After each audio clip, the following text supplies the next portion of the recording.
Bonjour et bienvenue dans cette 7e vidéo de cours de chinois mandarin.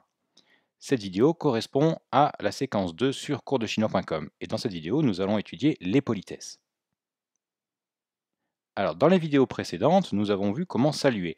Et pour saluer, nous avons appris qu'il faut dire ni hao, qui signifie bonjour. Alors en fait, traditionnellement, les Chinois n'utilisaient pas trop ni hao, ils utilisaient plutôt des expressions comme ni che fan le ma, est-ce que tu as déjà mangé?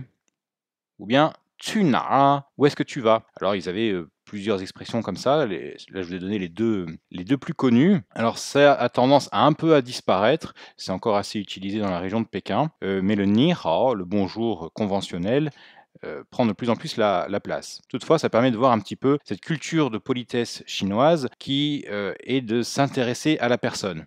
Donc, est-ce que tu as déjà mangé? Où est-ce que tu vas? Etc. Nous, on pourrait trouver ça un peu indiscret. Eh bien, en chinois, c'était une marque de politesse. Et c'était la façon de saluer assez traditionnelle. Alors, il y a un petit piège. Si, par exemple, on se retrouve en face de son professeur, est-ce qu'on peut dire ni hao? Eh bien, non. C'est impoli. Pourquoi?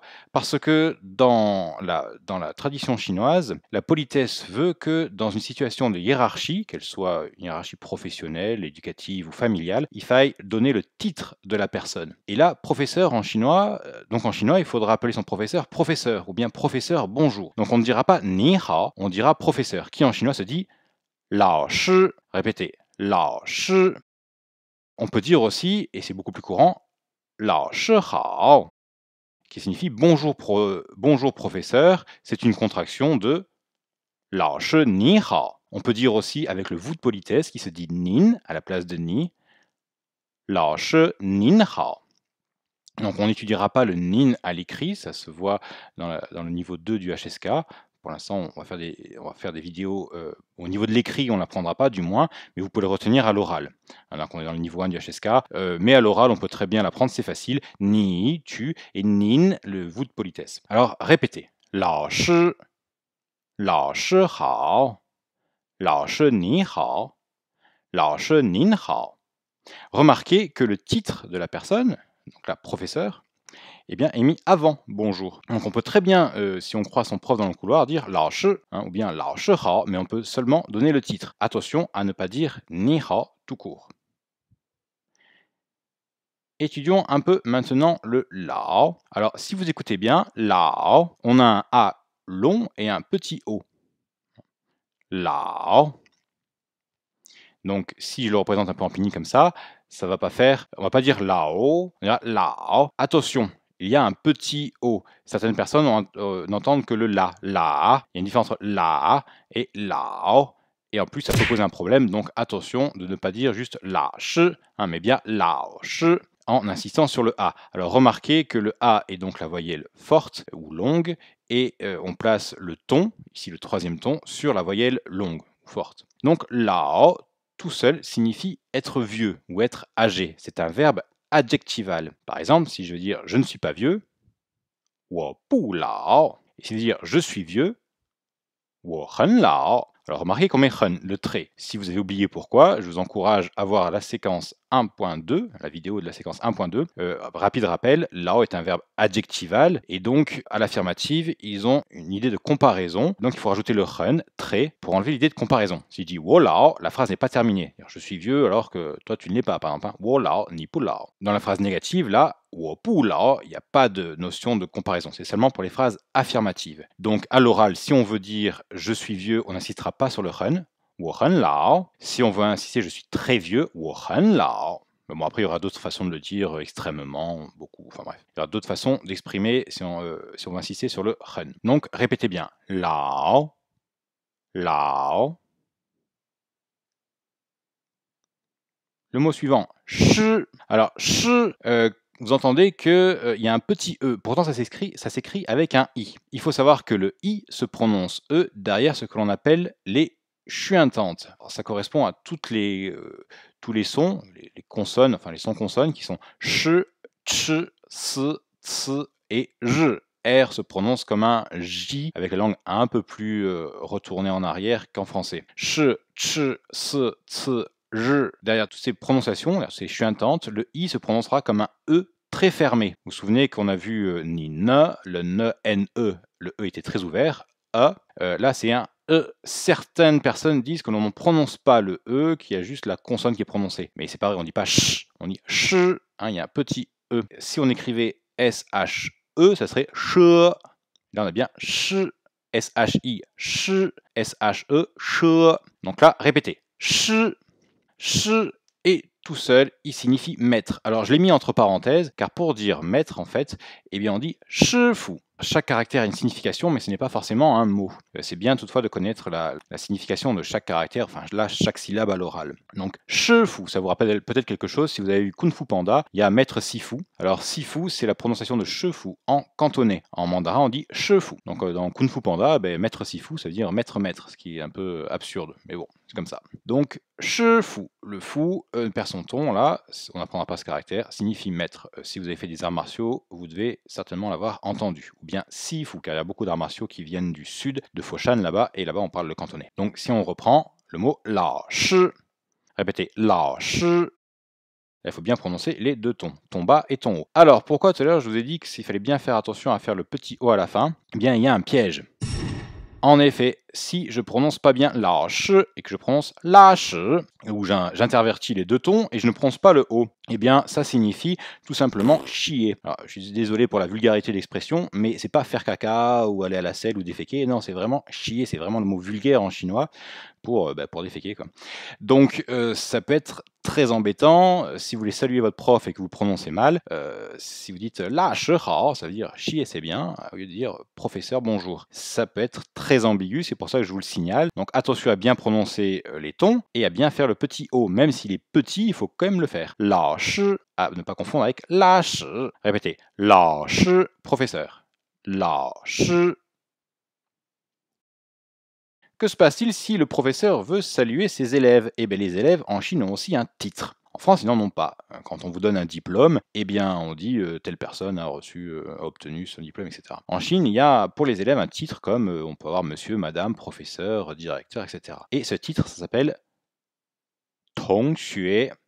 Tongxue. Alors ça signifie aussi camarade de classe. Si par exemple je dis 我的同学, mes camarades de classe, à ce moment-là, ce n'est plus un titre, c'est un nom tout bête. Deux, on le verra dans la séquence suivante, ça permet de faire le possessif.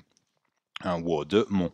Donc là, 同学, ça peut avoir deux significations, attention à ne pas les confondre. C'est ou bien le titre d'élève, ou bien camarade de classe. Attention, ce n'est pas le mot pour dire élève. Élève, on dira 学生, 我是学生, je suis un élève, c'est pas 我是同学. Je peux dire 我是你的同学, je suis ton camarade de classe, mais ce n'est pas le mot élève. Je le repréciserai quand on étudiera le mot élève, on fera bien faire la différence. Donc là, 同学, c'est un titre. Alors au niveau de la prononciation, Tong, le T est une consonne aspirée. Grâce à la remarque d'une professeure d'anglais, je comprends maintenant pourquoi on dit une consonne aspirée, alors qu'en fait on expire de l'air en faisant le T. En fait, quand on fait le T, c'est comme en anglais, une petite explosion d'air, tong. Et en fait, quand on fait une explosion d'air, il y a une action réflexe qui fait qu'on aspire de l'air. Comme l'air est expulsé, il y en a un petit peu qui rentre, et on appelle ça en linguistique des consonnes aspirées. Donc, merci à la collègue d'anglais qui a donné cette explication sur la vidéo précédente. Donc, sur le ONG, attention, c'est un O et après un NG, c'est pas un ONG. Pas dire tong, comme on dirait nous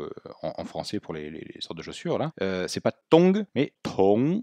On. Le NG, moi j'ai tendance à dire, pour simplifier la chose, ça meurt dans la gorge. C'est-à-dire qu'en fait, le G ne redescend pas, la langue ne redescend pas, elle reste coincée en haut. Tong. Si on dit tong, remarquez que votre langue, hop, redescend. Ah non.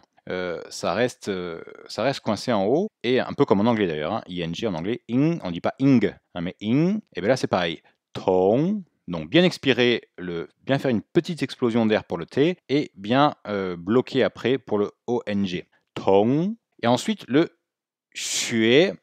Alors, le xue, le U on prononce parfois U, parfois OU. C'est un peu comme le I, il peut avoir deux prononciations. Je vous rassure, il n'y a que ces deux voyelles en chinois qui peuvent avoir ce changement de prononciation. Alors, le U, derrière le X, le Y, le Q et le J, il se prononcera U, sinon il se prononcera OU. Et le X, si vous vous souvenez du mot merci, sié. Il se fait comme un S, mais avec le dos de la langue. C'est-à-dire qu'il faut mettre la pointe de la langue derrière les dents du bas et prononcer un peu comme un S. Xue. Et après, le suer, c'est un peu comme, par exemple, vous me faites suer, c'est huer, hein, tout simplement. Suer, et c'est le ton montant. Donc on a deux tons montants. Si on part du grave vers l'aigu, on part du milieu et on monte. 同学, 同学. Alors pour dire bonjour, est-ce qu'on peut dire 同学好? Eh bien non, car des élèves en général, il y en a plusieurs. Donc on mettra une marque du pluriel, 同学们好, men étant une marque du pluriel. Alors c'est un peu particulier.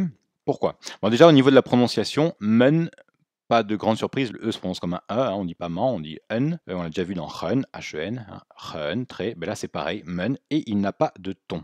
Alors c'est une marque du pluriel seulement pour les pronoms personnels et quand on s'adresse à des personnes. Par exemple, si j'ai wo, je, eh bien ça fera woman, nous. Répétez, wo, woman.